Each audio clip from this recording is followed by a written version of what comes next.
Бізде ескі техника жоқ.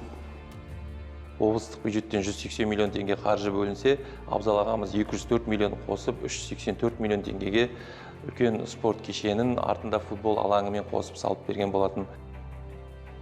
Процентпен шаққанда тапқан пайдамыздың бір 30%-на дейін біз ауылға салып жібереміз. Бала кезінде енді екеуміз бірге мынандай шөпті орғанда ол менен өсіп кететін. 5 автокөліктен берген кездері болды сыйлыққа.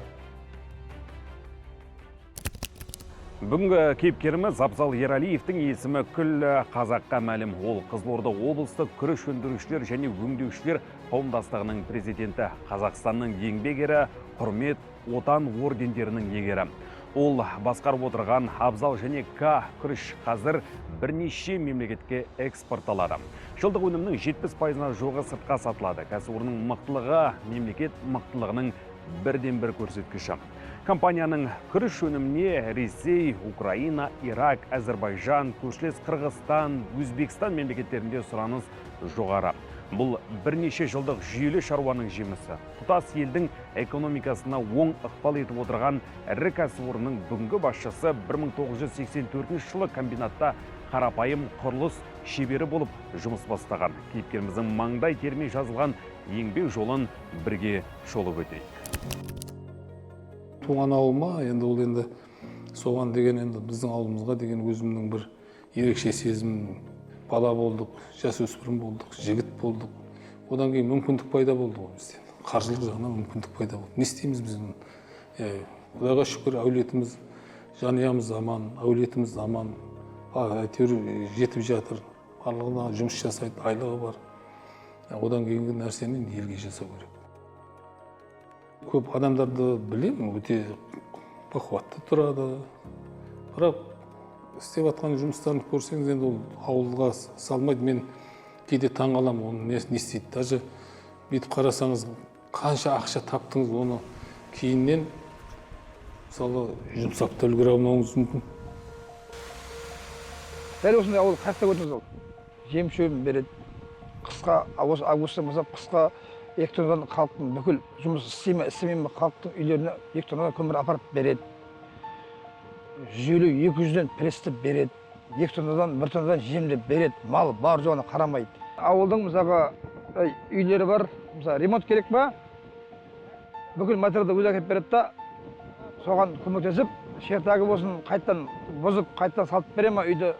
Ондай қандай жерлер бар, қалғандарын әйтеуір сырт келбеті бар, несі бар, абаттандыру жағы әрі евроремонт дейма не дейді, сондай жұмыстар жасап жатыр қазір. Нағилясов ауылын батырлар басқарған ауыл деп те айтады. Себебі ең бірінші осы Нағилясов ауылының іргетасын 1966 жылы Кеңес одағының батыры Нағилясов атамыз қалаған. Оған дейін осы ауылымыздан шығыс бөлігінде 7 километр жерде Карл Маркс деген совхоз болған. Сол жерден осы жерге көшіріп, осы жерді ауыл қылып қалаған ең бірінші сол Нағилясов өзі болатын. Одан кейін осы ауылды социалистік еңбек ері Алдаберген Бейсенов деген ағамыз басқарған. Сол уақыттарда осы ауылдардан Күләнді Абдыраманова деген бидайдан мол өнім алып кейін социалистік еңбек ері шыққан. Енді Құдайға шүкір, осы тәуелсіздік алған жылдардан кейін осы 2013 жылы еңбек ері атағын Ералиев Абзал Жұмашұлы ағамыз алды. Мен өз басым марапатқа өте сабырлы қараймын. Өйткені себебі біз не тірлік жасасақ та, бірінші кезекте біздің өзіміздің саналы өміріміздегі істеп жатқан тірлігіміздің мақсатымыз алдымызға қойған. Соған енді мақсат, ол кезде марапат емес, мақсат ауыл елдің тірлігін дұрыстау, жағдайын дұрыстау, әлеуметтік жағын дұрыстау. Сол болды. Мына Қазақстанның еңбек ері деген мен енді 13-ші болып алдым. Сол кезде 18-19 миллион халық болса, соның ішінде 15 еңбек ері болса, 1 миллион халық, 1 миллион үстінде халыққа бір еңбек ері. Оның өзі мен былай салыстырмалы түрде айтамын, әрине ол мыңнан бір, миллионнан бір деген әңгіме, соны ел таңдағасын.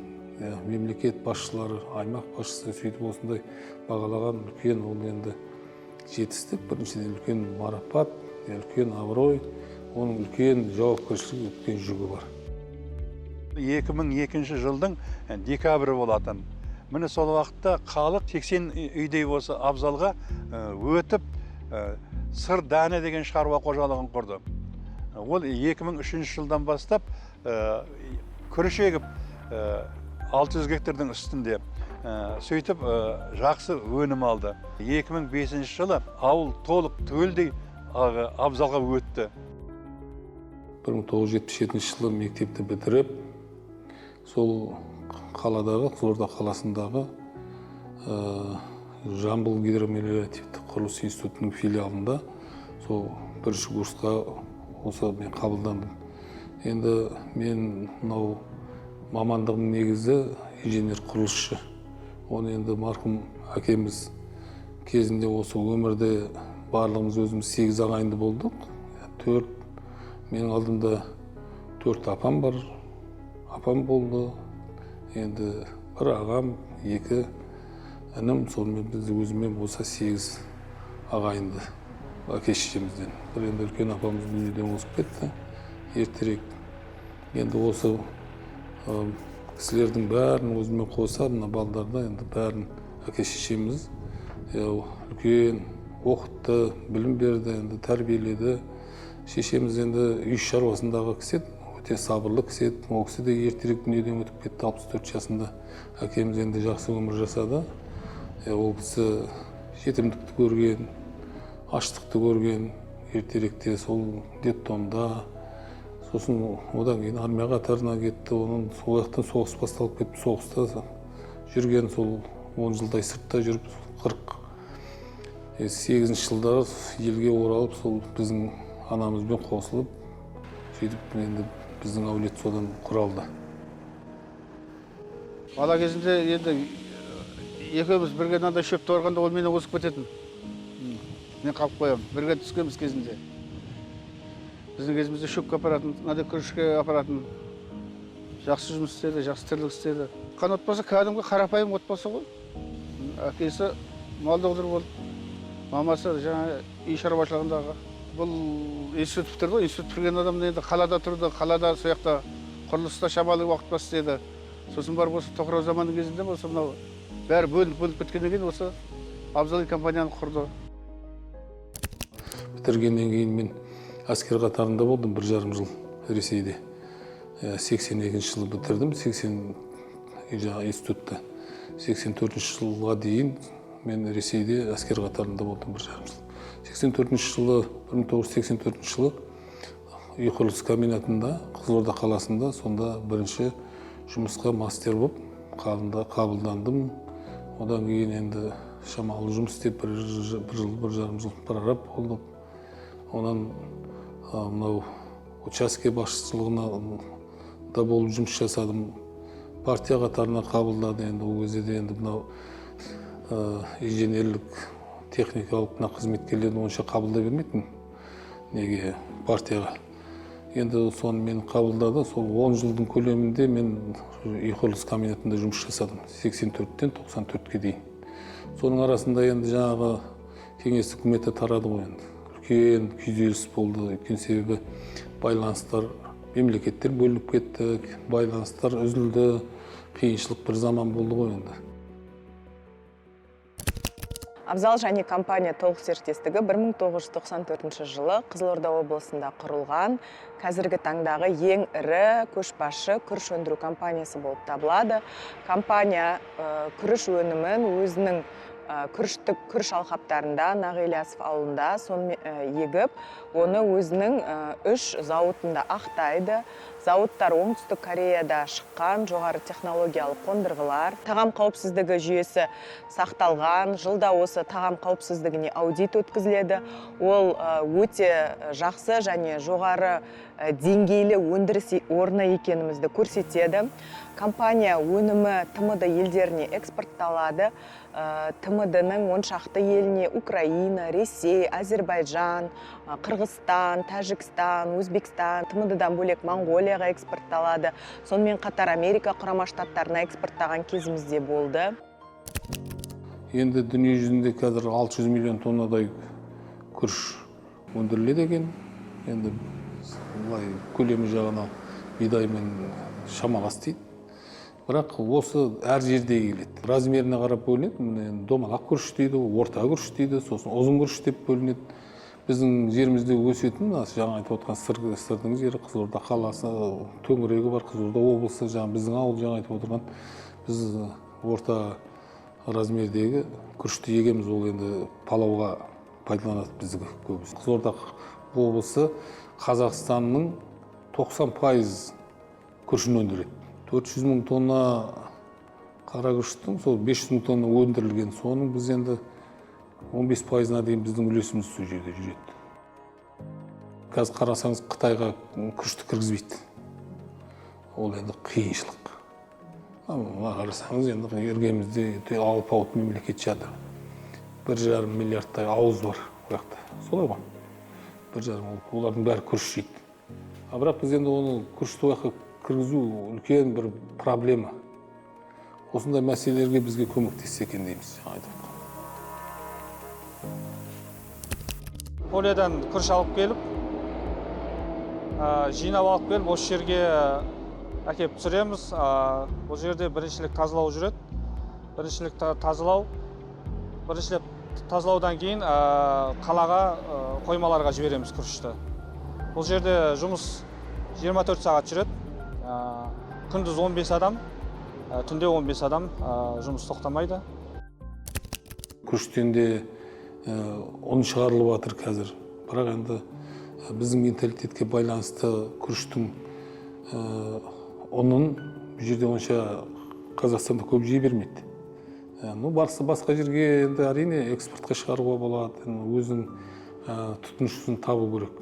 Техниканың қуаттылығы, күрішті оратын, жинайтын техникалар, комбайндардың қуаттылығы әрине олардың қалай жинайды, ысырапсыз жинайды, тастамай жинайды жерге. Жерде жатқан құлап қалған күрішті көтеріп алатын техникалар, мысалы жаткілер бар, оратын. Оны анау бастырғаннан кейін, енді жаңағы күрішті орып кеткеннен кейін, оны жаңағы дәнді алу үшін оны бастырамыз дейміз. Дәннің де өзі қасиетін жоғалтпаудың, өзінің әрқайсысының қасиеті бар. Енді оны егер біз жағдайын жасамасақ, оның қасиеті жылдан жылға азая береді, тоза береді. Сорттың да өзі размерімен азаюы мүмкін, жаңағы дәндердің басқа дәмдік қасиеттері, салмағы азайып кетуі мүмкін, сондай. Оны біз ұстап отырамыз енді. Сондай жұмыстар жүріп жатыр. Краснодарда ғылыми зерттеу институтының 14 сортын осы жерден тәжірибеден өткіздік. Сынақтан өткіздік тәжірибеден. Соның ішінде алып қалған сортымыз жаңағы янтарь сорты, Шиловскийдің сорты, сосын лидер дейтін сорт, Зеленский дейтін кісінің сорты, осы 2 сорт қазір бүкіл Қызылорда облыс бойынша негізгі егілетін сорттардың біреуі өзі. 90-шы жылдардың аяқ жағында сол біз енді тікелей күріш өндірісіне аудық. Ол кезде де барлығы сол 90-шы жылдардың ортасы аяғына бартерлік тәсілмен жұмыс істейтін еді. Біз енді материалдарды мекемелерге береміз, оның орнына жаңағы жанар-жағармай береді. Енді ақша ол кезде болмады, жүрмей қалды. Кешегі сол өзгеріске байланысты. Содан кейін ол жаңағы материалды біз мекемеге өткізсек, құрылыс материалдарын ол жаңағы жанар-жағармай береді, жаңағы дистопливо, жаңағы бензин береді. Оны біз ауыл шаруашылығы жаңағы құрылымдарға өткіземіз.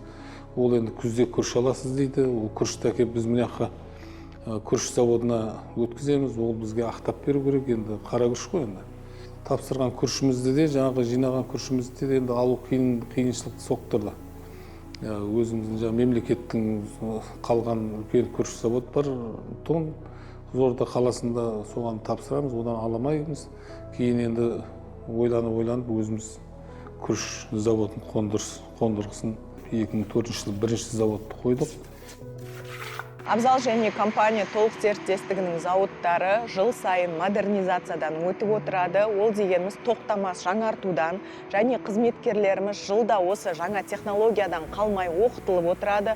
Тағам қауіпсіздігіне, жоғарғы технологияларды игеруге оқытылып отырады. Соның ішінде бір зауытымыз біздің толықтай автоматтандырылған, цифрландырылған зауыт ол Қазақстандағы ең бірінші цифрландырылған күріш ақтау зауыты болып табылады. Ол жақта өткен жылы қазан айында еліміздің президенті Қасым-Жомарт Кемелұлы болып өзінің жоғары бағасын берген болатын. Толықтай 3 зауытымыздың қуаттылығы сағатына 17 тонна. Бидайға келгенде біз қараймыз 50 мың гектар, 100 мың гектар, 500 мың гектар егіп жатқан шаруашылықтар бар шығар енді. Бірақ күрішті біз 5 мың гектар күріш егіп жатырмыз десек, мына солтүстіктің жігіттері кішкене мынау онша көп емес екен ғой деп қалады. Бірақ ол мәселе бидай бір бөлек, күріш бір бөлек. Бұл екеуі екі түрлі нәрсе. Біздің күріш анау апрельдің басынан марттан басталады жұмыс, жаңағы жер жұмыстары басталады, өңдеу жерде, одан кейін барып жерді жыртып, жаңағы дайындап, ол апрельдің аяғында себеміз ғой, енді сепкеннен кейін суға бастырамыз. Суға бастырғанда дән сеуіп, суға бастырғаннан кейін ол дән 100-120 күн суда тұрады. 100-120 күн. Енді бидай олай тұрмайды ғой енді. Суын ауыстырып тұру керек. Сол өсу, пісу дәуірінде ол енді 120 күндік, енді орташа 120 күнде күріш піседі. 2008-де шаруашылыққа осы кірдіп жұмыс істедім. Күрішші болып. Қазір 17 жылдай болды күріш егіп жүргеніме. Көктемгершілік жер жыртамыз техникамен. Күзде осы комбайн айдаймыз. Жаздай күріш егеміз, күріш қарауылдаймыз. Түгел 100% ауыл шаруашылығы осы неде жұмыс істейміз бәріміз. Күріштің бағасы 550-580-ге дейін барды. Енді ол нарықтың да өзінің заңдылығы бар ғой енді. Кейде мынау жаңағы сұраныс көп болса, сұраныс көп, ұсыныс аз. Ол күріш қымбат, ол нәрсе қымбаттайды. Күріште солай болды. Сұраныс көп, ұсыныс аз, қымбаттады.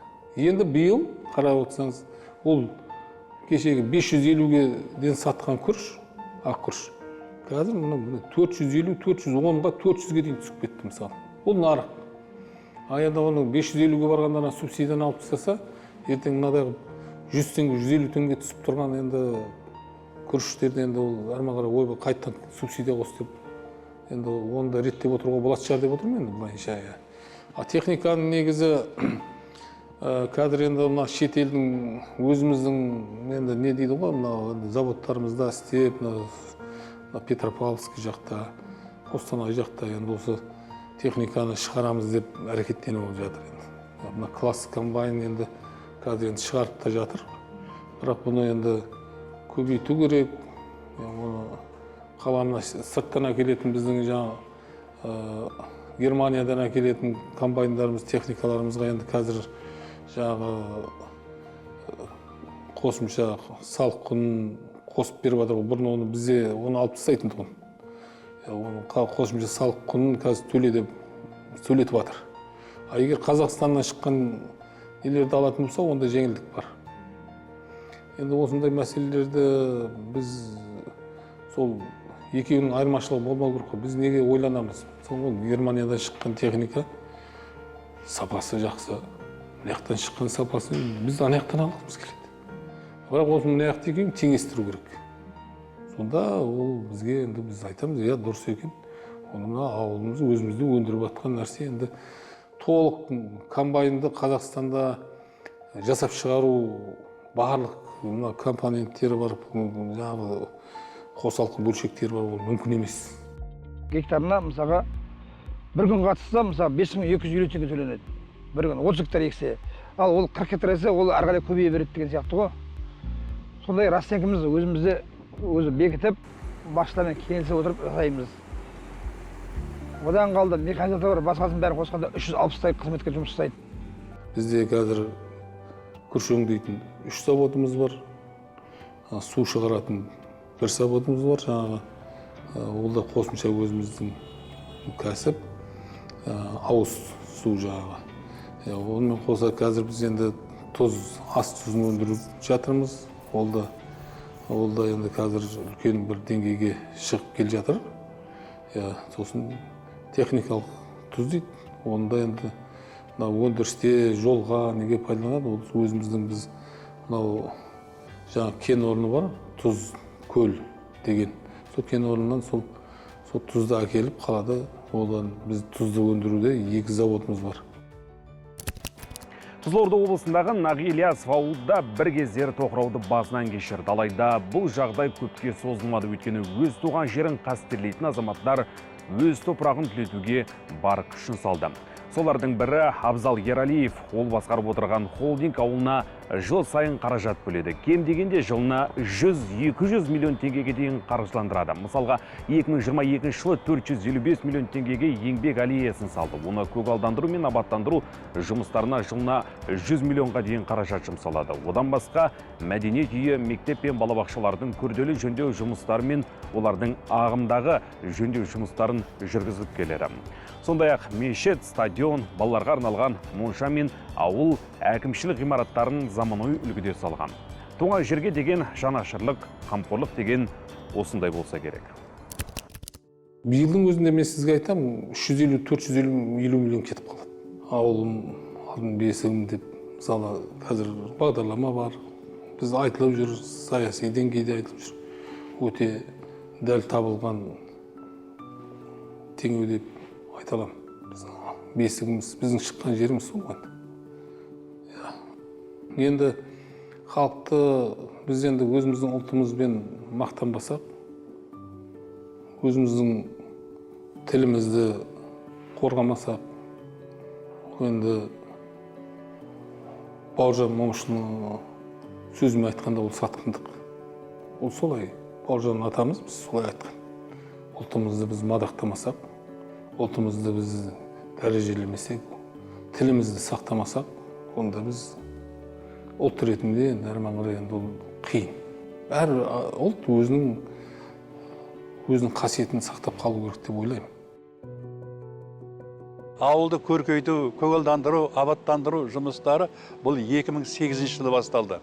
2008 жылы егін орағы біткеннен кейін ауылды ең бірінші басты жұмыс ауылды тазарту болды. Көп жылдардан бері ауылдың да біраз мусор дейміз, қоқыс дейміз шығарылмай, әр жерде сондай бір төбе-төбе болып үйілген мусорлар болды. Міне соны сол октябрь айынан бастап, октябрь, ноябрь, декабрь айларында бүкіл ауылды мусордан тазартып шықты. Ал енді сол уақыттан бастап осы ауылды көркейту, көгалдандыру абаттары басталды. Біздің ауыл бұлай бір жақсы өнегелі ауыл ретінде облысқа таныла бастады. Міне сөйтіп 2011 жылы 1 қыркүйекте біздің ауылымызға сол кездегі президент Назарбаев келді. Сөйтіп ауылды аралап, көріп, ауылдағы атқарылған жұмыстарға риза болып, кетерінде Абзалдың қолынан ұстап тұрып, Абзалға рахметін айтып, барлық ауыл нағидай болсын деген сөз айтты. Ауылға барып келдім мен анау. Нағилиясов. Ол жерде ғана бизнесмен Абзал деген жігіт көп шаруа жасапты. Сондай туған ауылдарды жөндеуге халықтың өзін көтеріп, мынау 20 жылдықта жеткенімізді әр адам білетін болсын. 19-дан бастап, Абзалқаның 23 жылдығынан бастап машина бере бастады. Соның бір машинаның егесі менмін.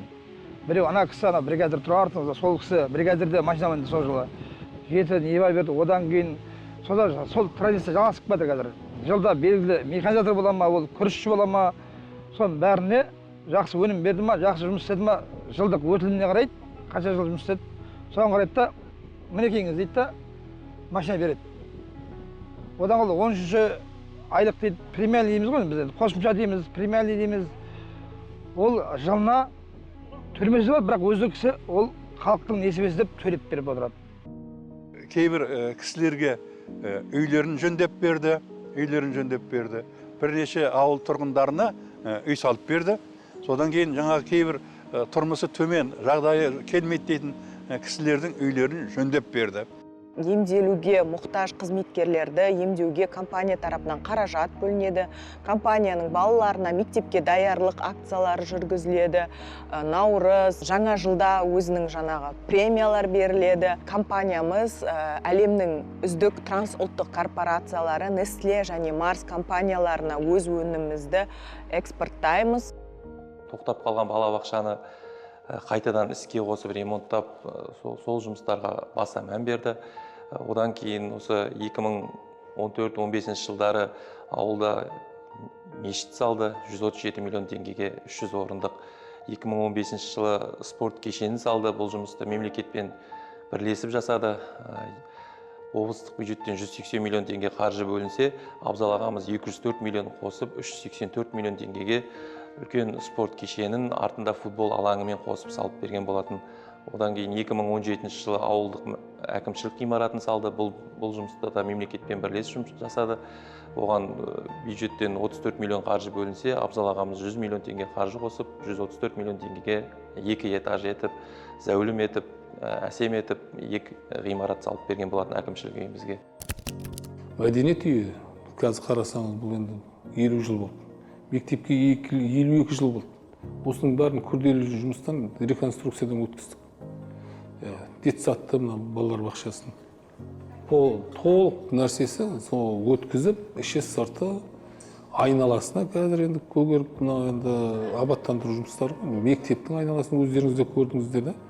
Мынау ненің айналасын, жаңағы мәдениет үйінің айналасын. Одан басқа жаңағы мынау еңбек аллеясы, ол енді таза, ол енді 455 миллиондай қаражат кетті. Алдыңғы жылы біз оны салып бітірдік. Техникалық парк алсақ, ауыл шаруашылығы 85%-ға дейін тозған кезінде. Енді қазір енді біздің өзіміздің шаруашылықты алатын болсақ, бізде қазір 100%. Бізде ескі техника жоқ.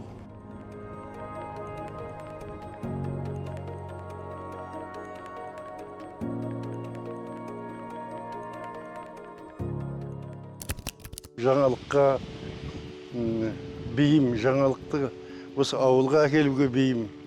Жаңағы сорттарды да елеп, екшеп, бәрін елетті. Янтармен лидерге шыққаннан кейін бүкіл шаруашылық янтармен лидерге шығып кетті. Бұл кісі үлкенмен үлкенше, кішімен кішідей, қатармен қандаймен, кез келген адаммен тіл табысып кете береді. Еңбекшімен еңбекші болып, жұмысшымен жұмысшы болып, араласып кете береді. Абзал оны ешқашанда бөліп, сен мынаусың, сен анаусың, сен трактор айдап жатсың, сен қолыңа кетпесе күріш болып жүрсің деп адам алдап көрген адам емес.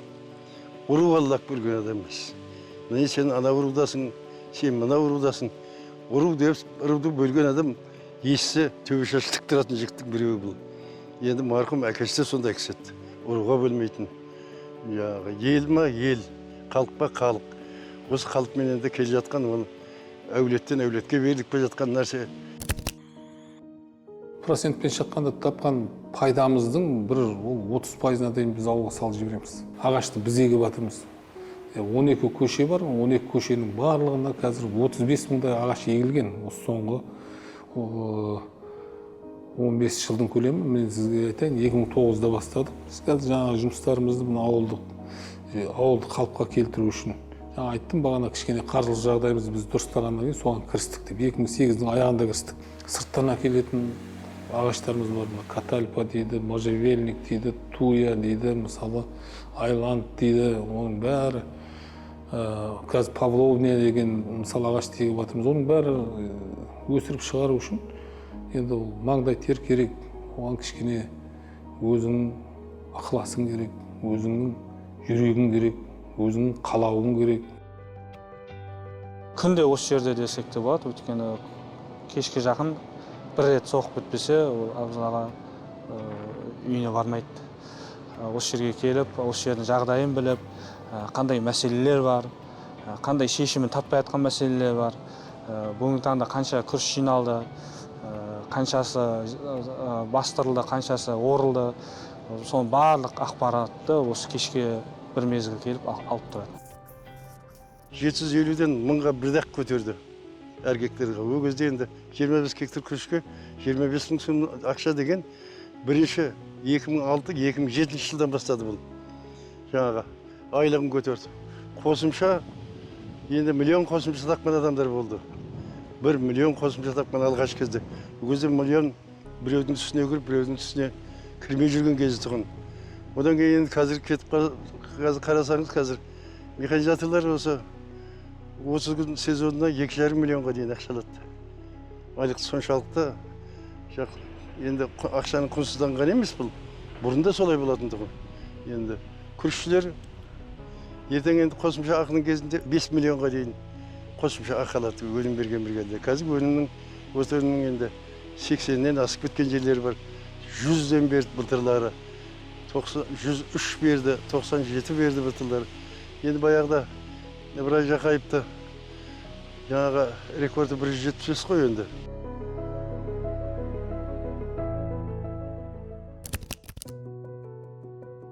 Ауылда 5 фонтан бар, су бұрқақтары. Барлығы да жарықтандырылған, түнгі жарықтандырумен. Көше жарықтары да ол кісінің бақылауында. 450 үй бар ауылда. Сол отбасыларға, біз енді ауыл болғасын мал ұстайды. Барлық отбасыларға 150 данадан пресс шөп, жоңышқа прессін береді. Және де осы біз қыс мезгілінде 2 тоннадан көмір жеткізіп береді тұрғындарға әлеуметтік көмек ретінде. Сонымен қатар осы жыл сайын шаруашылықтың үздік бригадирлеріне, күрішшілеріне, механизаторларына 5 автокөліктен берген кездері болды сыйлыққа. Ол 3 жыл қатарынан солай жасалынған болатын. Халық өте жоғары мәдениет деңгейіне жетіп жатыр. Балалар көшедегі мысалы шөптерге, гүлдерге тимейді, тиіспейді, артық жаңағы қоқыс тастамайды. Жаңа президентіміз қазір айтып жатыр ғой, таза Қазақстан, тазалыққа көңіл бөлейік деп. Абзал Жұмашұлы Нағилясов ауылында осы тазалықты осы 10 жылдан астам уақыт бұрын осы халыққа сыйлап, осы тәрбиелеп, яғни көрсету арқылы осыны үйретіп келе жатыр. Әрбір сөзінің артында ол кісінің үлкен жомарттық бар, және де үлкен ақыл ой тұрады деп айтсам болады. Жақында менің жолдастарым айтады, сіз дейді, мына жұмысыңыздың тоқтайтын түрі жоқ қой дейді.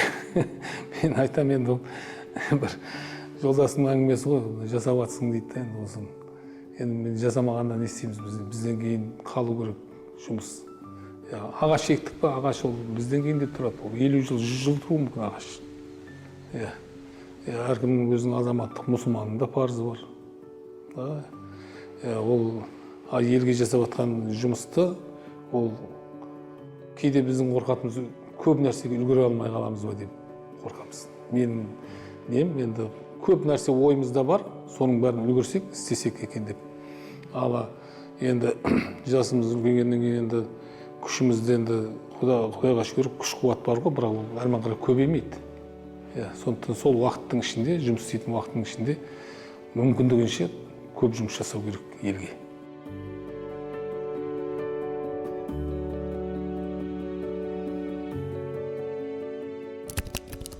Абзал Ералиев күріш саласындағы кәсіпкерлікті нарық талабына бейімдеп, сыр маржаны өнімін әлемдік деңгейге шығара алған тұлға. Бұл азаматты ауылды көркейтіп, ел еңсесін көтерудің озық үлгісін көрсетті десек қателеспейміз.